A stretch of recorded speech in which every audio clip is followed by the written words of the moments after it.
friends. Barky Dog back with another Christmas movie review. Now, I know a lot of folks don't always watch to the end, so let me start off by wishing all of you a very Merry Christmas. Or at least as merry as it can be this year. Things are gonna get better, so just sit tight and remember, we'll be okay. It might take some time, but we're all gonna be okay. And next Christmas is bound to be better. So this year, as the song says, we'll try to have a Christmas more glorious than grand. And thanks again for watching my videos and subscribing and all of that stuff. There's one movie that defines Christmas. No, not Die Hard. Ugh. I'm talking about the many iterations of the timeless work by Charles Dickens, A Christmas Carol. There are umpteen gazillion versions of this thing spanning the silent era all the way up to today. There's live-action versions, animated versions, musical versions, you name it. Some are good, some are bad, but there's a lot to choose from. In researching this video, I watched at least a dozen or more different ones. Well, I can't possibly cover them all. I wanted to, but that would take like 3 videos, and I ran out of time and energy. There's so many to talk about. There's Patrick Stewart, George C. Scott, Reginald Owen, Albert Finney, Frederick March, Henry Winkler. Well, maybe next year I can do the topic better justice. What makes the story work is the character of Scrooge. You have to ask, do you buy it when he changes? Or not? Because if it rings false or seems too pat, too easy, it sinks the picture. There are good Scrooges and bad Scrooges and mediocre Scrooges. For me, there are a few Scrooges that really sell it. One is Seymour Hicks. He starred in a silent version of the story and reprised the role of Scrooge in 1935. He really looks the part, and you just buy it. The picture looks good, too. Being made in Britain, the production has the right look and feel. The people making it understood what Victorian London kind of looked like, and it shows. The shabbiness of the old buildings and their equally shabby interiors, the grinding poverty, the look of the city streets, and so on are just perfect.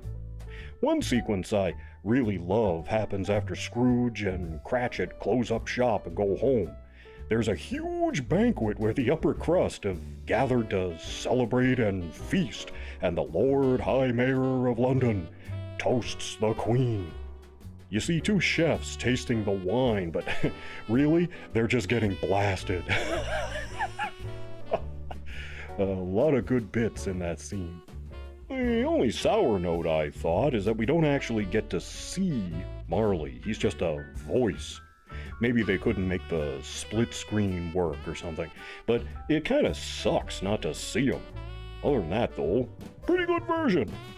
This is in the public domain, so most prints you find were chopped up for TV.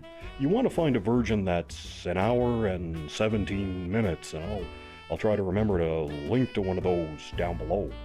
Well, I also want to mention Michael Caine, who played Scrooge in the Muppet Christmas Carol in 1992. He's just fantastic. He plays it letter perfect. Plus, the sets, lighting, and direction are great, and Caine is so good.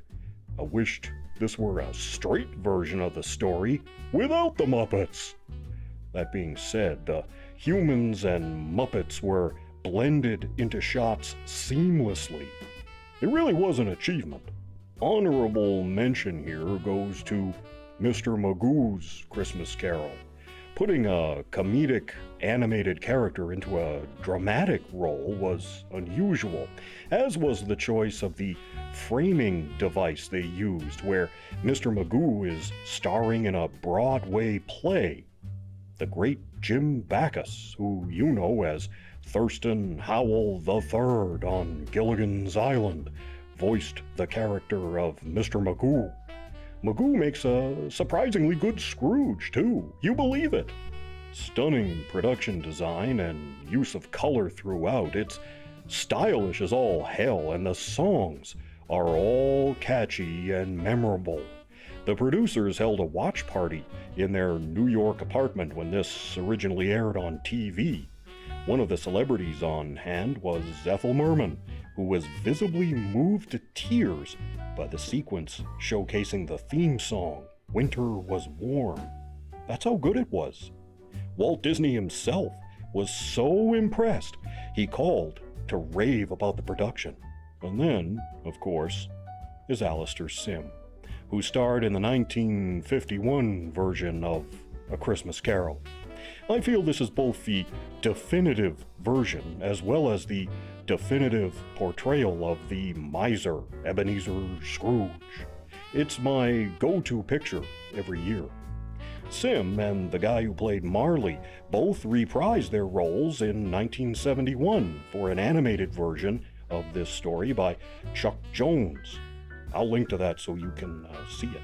Known mostly as a comedic actor, Sim delivers a wide range in his performance, and he straight up owns this role in a way no other actor has. The 1951 movie is my recommendation for you. Well, there you go, just kind of a quick video. A lot of other versions I wanted to cover more in depth and everything, but time's a-wasting and I still need to make cookies for Santa. So, again, I'll wish you and yours all the best this Christmas and all the other Christmases to follow. And as Tiny Tim observed, God bless us, everyone. I'll be back soon with another video. In the meantime, you take care of yourselves, okay? And I'll see you in the next one.